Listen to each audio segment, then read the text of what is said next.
Escoitadevos, señores e damas, estades a buscar unha espada que vos faga sentir como un verdadeiro cabaleiro ou unha valente guerreira? Entón, pensad nesta espada, a escabechina, tépela con lume celta e bendecida nas aguas do río Miño. Esta espada garda na súa folla o espírito dun auténtico guerreiro celta. Os que a portades sereis invencibles no campo de batalla e admirados na corte. Non perdades tempo, visitad a feira do Castelo de Soutomaior e xente o seu fío ancestral. Ano 1467.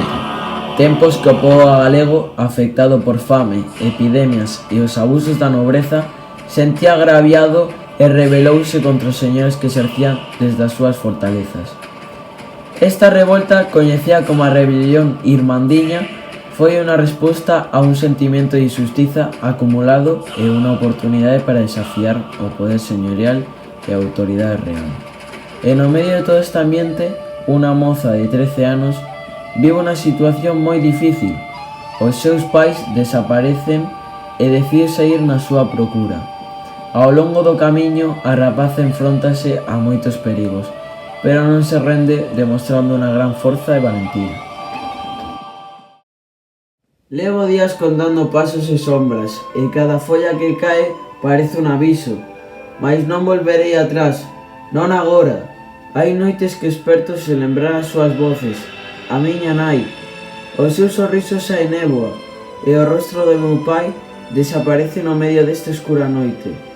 Pero sei que están vivos, no fondo de min sinto como o sangue guíaseme con un fío invisible que me empuxa a seguir. Levo cruzado vales sen nome, montes onde os corvos falan de morte, bosques escuros e aldeas que non coñecen ni luz ni compaixón.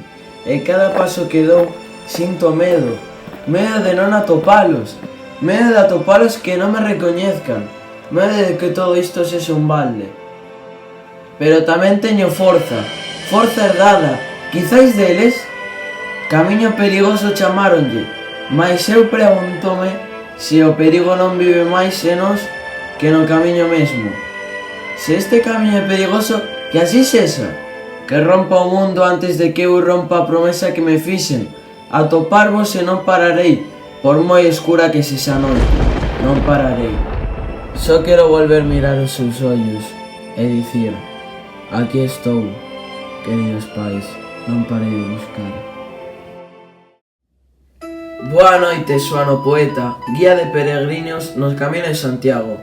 Contan moitas cousas sobre ti e sobre a túa filla Alba.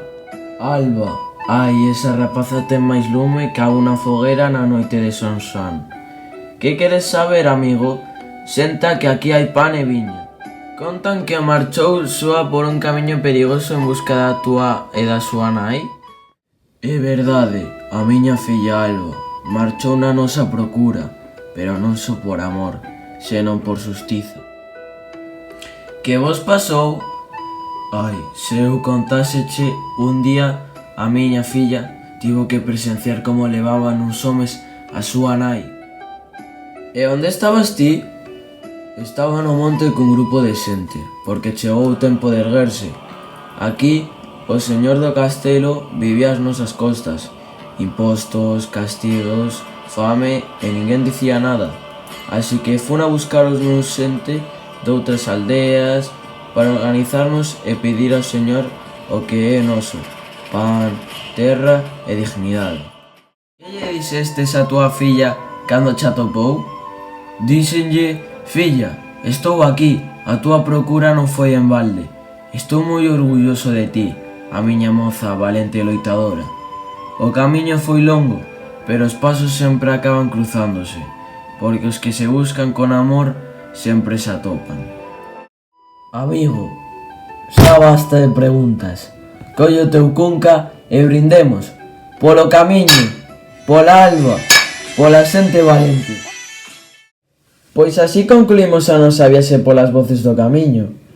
Lembrade, aínda que a vida pode volverse moi complicada, con determinación, coraxe e amor polos que che importan, pódense superar todos os obstáculos que atopes.